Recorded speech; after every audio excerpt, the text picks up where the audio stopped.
Well, I was just about to put a mod list out, and then 1.10.3 released. I was going, but I tested, and the mods work. And actually, there's one I don't need anymore. The one that gave the wages affect prestige from battles, whatever that one, that's now incorporated in the base game. Loving that. There's another mod I have for showing foreign GDP. Let's take a look over here, shall we? Yeah, here we go. Oops, let me go to my informations here. Yeah, so I'm still using that mod because I just like the way it lists the countries out. The Paradox one will also list them, and that's base game stuff. So if this mod was messing up your multiplayer, then you don't need it anymore because Paradox has got the functionality.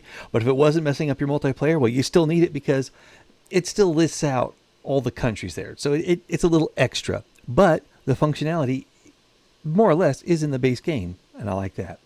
The base game will show what percent of your own economy you run, plus the money amount that you own in other countries. This is expressing it as a percentage of your GDP. So, potato, potato. All right. Anyhow, those are... and the eagle-eyed among you will notice that my block name is Olala. And what color is it? I like it to be bold. Just have a flash and a flare. I am France. And yeah, I've been playing it a lot because there's been a lot of testing I've had to do, and playing as France over and over again, I really get used to certain things, so I know when they're not that way. And that leads me to testing with some other stuff and things. Previously, I don't know if I mentioned this, but I added a PEC boost mod, which I find makes things work, well, more funly better, I guess is the way of putting it. It gives a little extra zip to the coal mines and iron mines, and I think, well, coal, iron, sulfur, and the other one, lead. That's it. Okay, a little extra zip to their production, so that way in the early game they make more stuff and it makes construction more viable. I'm also testing with one that I have that also works with PEC. I don't know if I'll keep it in the boost mod or make a separate one for it, that will give a little goose to construction. The reason being that I remember very early on that I'd be building and I couldn't just go crazy with the building. I'd have to build a little and pause or keep my building slow and steady. But basically I could eventually get to a point where even if I was running at full blast construction, I could be building everything and still show a slight weekly profit. And I wasn't getting that in 1.10. I still had it more or less in 1.9, but 1.10 changed some things up. It turns out that standard of living got hit really hard in the first few patches of 1.10, and that's being addressed in 1.10.3. So that means if you tax your people, they shouldn't go into rebellion as quickly as they had been in earlier versions of the 1.10 train.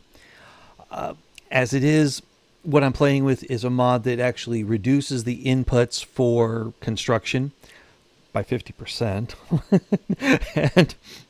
and as a result, I'm making lots of stuff. And I'm still having to deal with people who are, well, just not living up to their standard of living. I still have plenty of that, but I have much lower rates of radicalism. Yes, they do have a standard of living below expected minimum, but it's not that their standard of living is falling. It's not collapsing. I don't have to run my taxes at full blast in order to support my economy.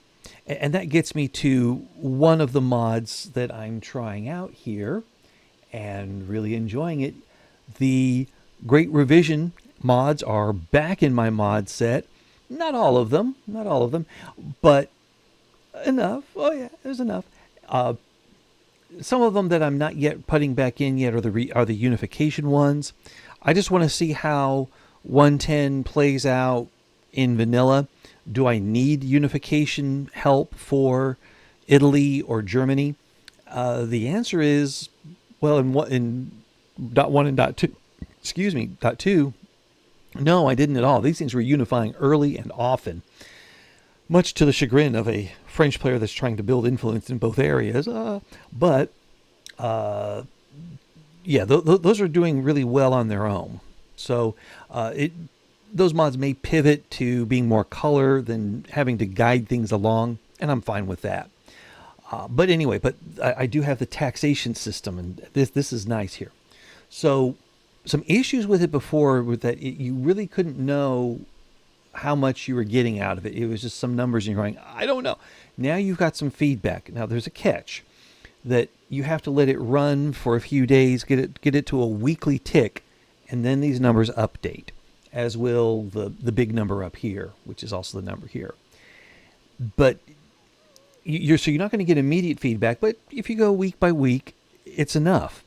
And being able to have more granular control of those tax rates, where I want to say, like, my land taxes, those impact peasants only. Well, if I have a lot of peasants, let's boost those up, right? Or maybe I don't want my peasants to be mad at me, so take them down, but make the middle class and rich pay more. We can be more progressive with these things. And the different tax structures will have different limits, so it will guide you in how you tax. For example, dividends taxes are not possible until you get the proportional taxation or progressive taxation. With both of those, you can do dividend taxes, which will, as we see here, they're earned by the pops with privately owned buildings. So the investor classes, get them, the rich, in other words.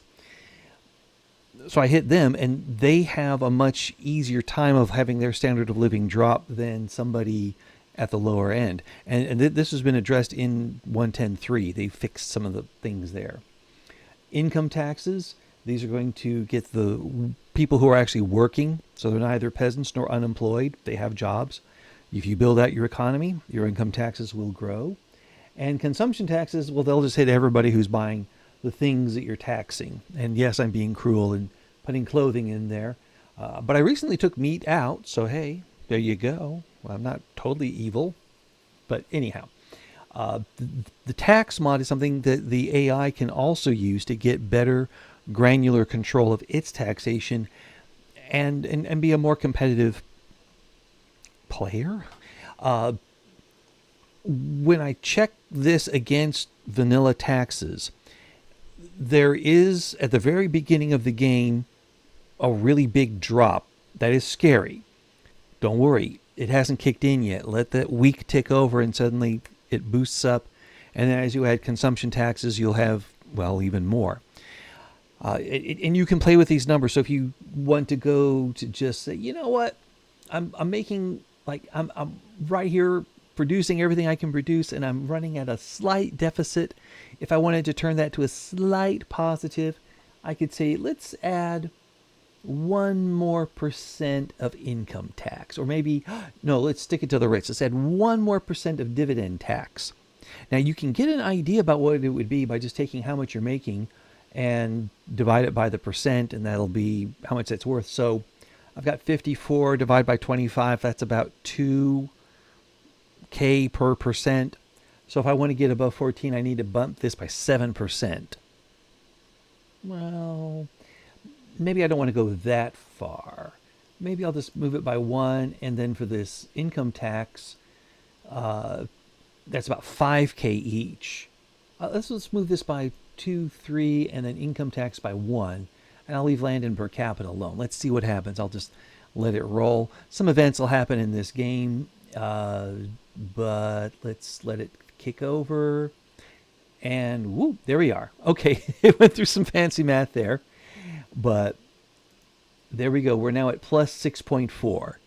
There we go. There we go. Very granular control. So I'm not saying it's either really low, kind of low, middle, kind of high, or really high. Everything. This allows me to set it and have different levels to impact different groups, which will also help me manage my standard of living better and angry pops and things like that. Pardon me, I'm using Morgenroth here. I've just theorized a new element. I've got a nice chemist here. Let's go ahead and give him some things. Oh yeah, Morgenroth has now added little things up here at the top. That's nice to have. Let's theorize that element there. My doctor's busy doing some other things. We'll come back to this one later on. But yes, so the taxation is there. What else do I have? I'm using something called economic aggressive AI. This gets the AI to plan out stuff, a little more better there. The aggressiveness in 1.10 was already pretty high. I had a number of games where like the USA would try to change the government of Norway, or the Ottoman Empire takes over Bremen. With 1.10.3, I'm not seeing that happen yet. Now, it is 1848. I'm very early in my .3 game, but I can say that, yeah, it looks like the things that are happening. Now, as France, I am going around the world, and England is doing that too. They've made a protectorate out of Huzzah. They've gone into East Africa. But yeah, England and France are going to get grabby. The rest of the world, they're focusing on their own backyard. So I like that there. I also have the mod Leadership and Politicians. This is one where, okay, what's wrong with this picture here? I have been abusing the mod. If I look at these guys, I can get a propaganda campaign or a discredit campaign. The propaganda campaigns have got buttons for boosting the leader by 25, 50, and 75%. These are big boosts. And by the same notion, the discredit campaign will either drop them by 50 or 75% along with their interest groups. So I just started at the very beginning of the game boosting the labor unions and getting the freedom to associate passed so that way the labor unions would grow. And I've been pounding landowners, industrialists, independent workers, the church. I'm working on the petite bourgeoisie, just knocking them down into marginalized. So the Leadership and Politicians mod, I see the value in it if you think there needs to be something there that's not. For example, if you think this leader really should be more popular and this one should be less popular, you could use it. You don't have to use both. You could just pick one or the other and go with that. But if you think that it's fine as it is, you want to play a little more rock solid and not putting it into story mode, if you will, but just taking the politics as they come, you may not want to use that unless you have an emergency where you go like, wait, what happened there? That's a bug. Having a mod like this allows you to fix a bug where just the wrong guy is popular and you just know it in your bones. Like, no, that should not have happened. The game should have protected me. And rather than going to the console and killing somebody and messing up your game with a console command, just having that mod in there allows you to boost one popularity and drop another and get things back to the way they need to be. Now, another one that I've got is international loans. Now, this one, well, I need to click. Here it is, international loans. Okay. If I get desperate, I can issue some bonds and raise money that way in peacetime. The Politics and Economics Changes mod has got, Political and Economic Changes mod has also got the ability to raise a war bond if I'm at war. So if I'm really desperate, I could raise war bonds and issue big government bonds, and those give me millions of pounds to try to stave off disaster with.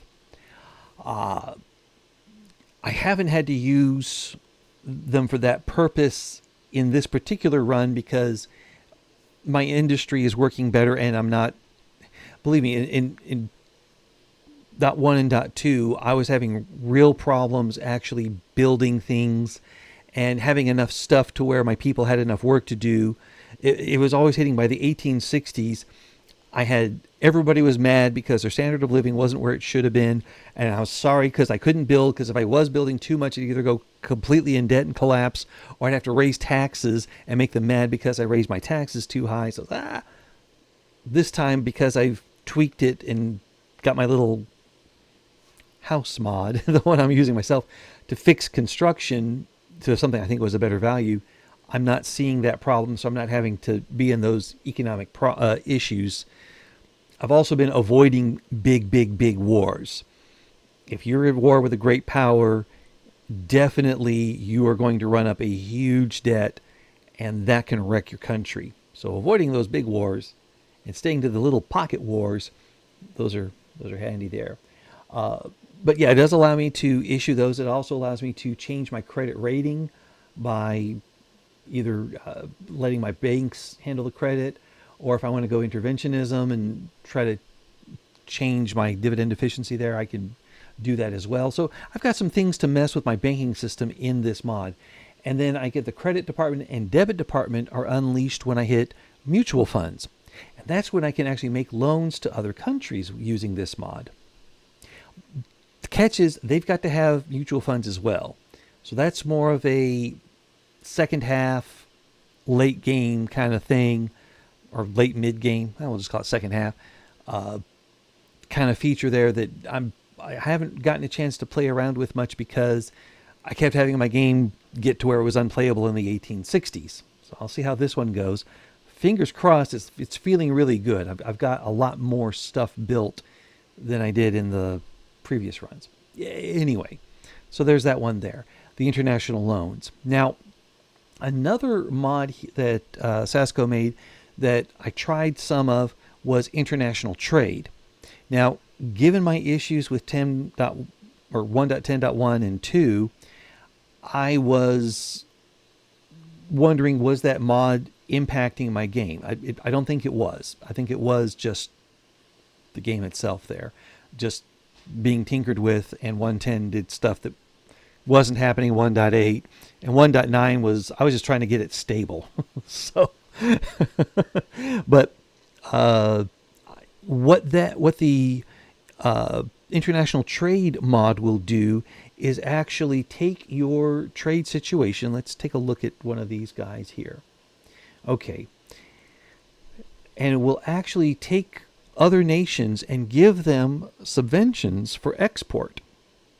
So they can dump the market, take all the stuff they have, and use some of that extra cash and push those products out. Now, myself, I've got a little extra money here, and maybe I could do that with my wine because I'm importing some and I'm exporting some. Well, what if I give some maximum subventions for export, 0.37 predicted costs, but I'll knock out all the other winemakers in the world, and let's make it so nobody imports wine here. We'll just raise the tariffs on that. So we'll knock those out. We'll only buy domestic, and then we're going to flood the world market. Let's see how that goes there. But keeping in mind that I'm doing this manually and only for my country, the one that Sasco made will actually do this automatically. Ooh, thank you. And we'll do it for all the countries in your game. It'll actually have some scripts in there to help places like Sweden make a lot of iron, Russia make a lot of wood. Now, it will also reduce the number of corporations, because part of the situation in the game is that having corporations, they tend to make a lot of the stuff that's the same. Like every country's got something that'll make extra coal. Well, if every country gets a corporation that makes coal, you have a lot of coal in the game, and you go like, well, what's the point in having the companies if they're not adding a lot of extra character? What the Sasco mod does is, by getting rid of some of these companies and instead putting in other incentives for those countries to specialize, they actually focus on things that they're historically good at doing and use those subventions to push those out on the market. So as I can see here, after just a few weeks, yep, we're buying 100% local, and we are really moving this wine out the trade center. Now, this is racking up some costs, but in terms of trade, we've also gone up. I've gone from 6 a week now to 25 a week. Let's just let this keep going here and see what else goes on here. 42. what the heck? Where is this coming from? um, is it from tariffs? No. We got income taxes, poll taxes, consumption dividends. Let's just watch these numbers change here. And 42.7. I'm just trying to see if these guys jump around. Or are these numbers going down? I don't know. Uh, but yeah, I do have a. Okay, well, it went back to 25. All right, well then. Or now it's at 32. What? Um, okay. Well, anyway, we've got some things going on here where we're putting out a lot of wine, and we're the number one producer. Congratulations, France. You got that going.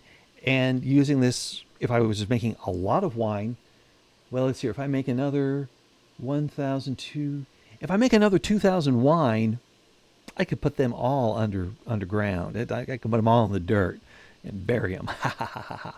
I figure that this is kind of nice to have at the start of the game, but as we get to the middle and late game and we really industrialize, this is where I can push things out and dominate and make more than what I need domestically and shove it out in the rest of the world.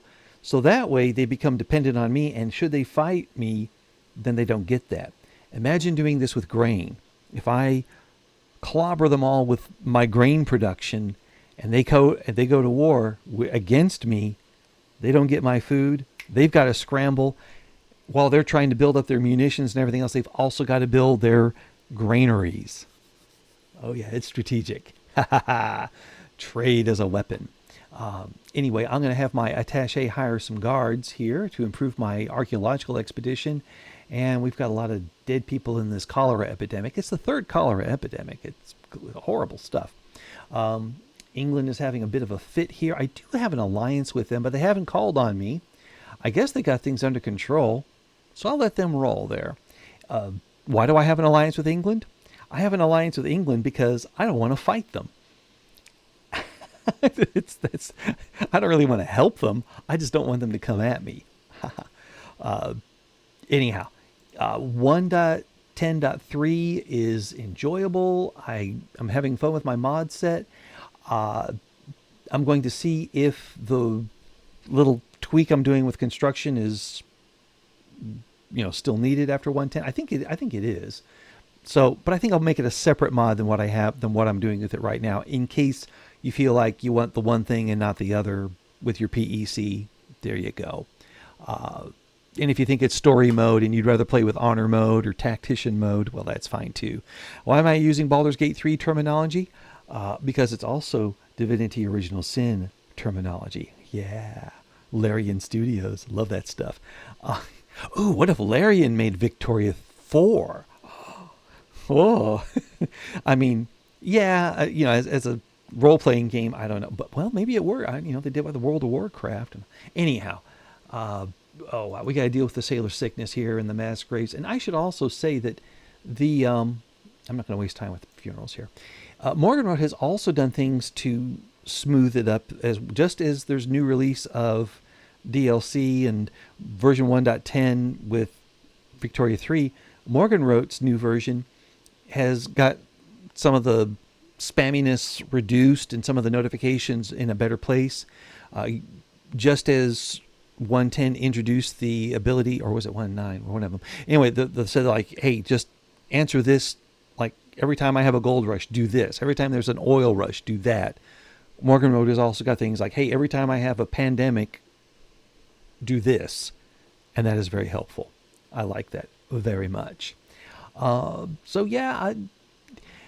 if you're here just to see a little bit about the mod list, that's fine. You can go now, or you can like, comment, and subscribe. I'm okay with that.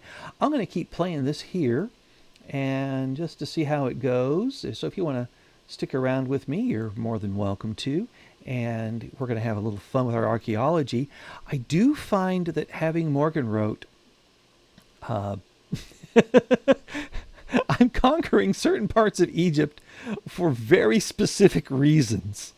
And I am planning to conquer a certain part of the Ottoman Empire just so I can hold down all the artifacts And Greece, I'm coming for you too. And I need to also take over Yucatan because I need to have all the pre-Columbian. I must control everything. And I need to get all the animals.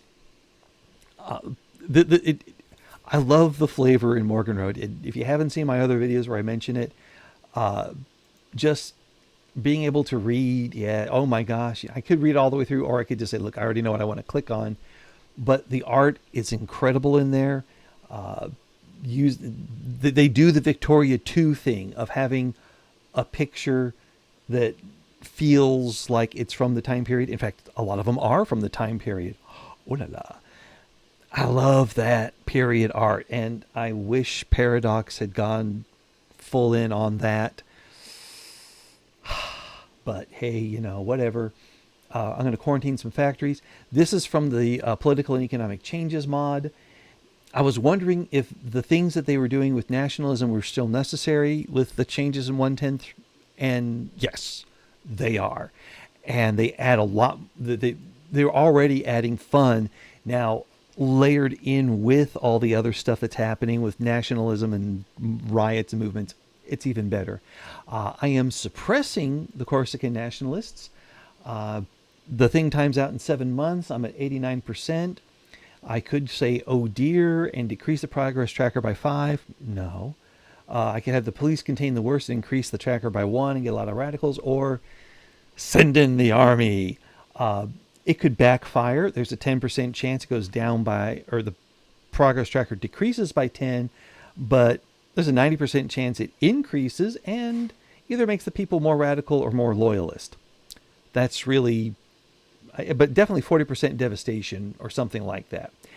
I'm going to send in the army. I want to end this thing, and I want them to be quiet, because if I do, Corsica becomes a French homeland, and that helps with getting the people brought around to a proper French way of looking at things. I haven't passed multiculturalism just yet. I'll get to that. Maybe if I conquer China, I'll do that. Let's send in the army and see what happens to that 89. 94. Ha ha ha. And I think we're going by about 2% per month.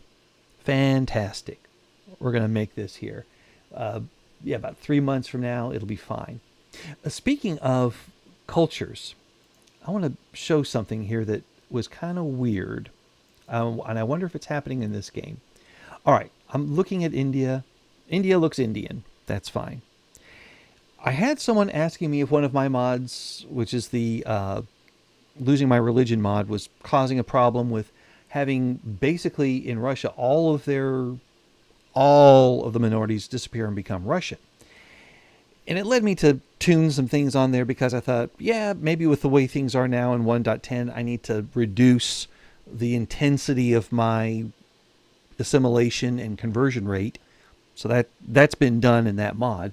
But I wasn't seeing that problem in my game. I looked around like, yeah, look at my Europe. It looks pretty, well, European. Okay, what happened here? I saw the Han.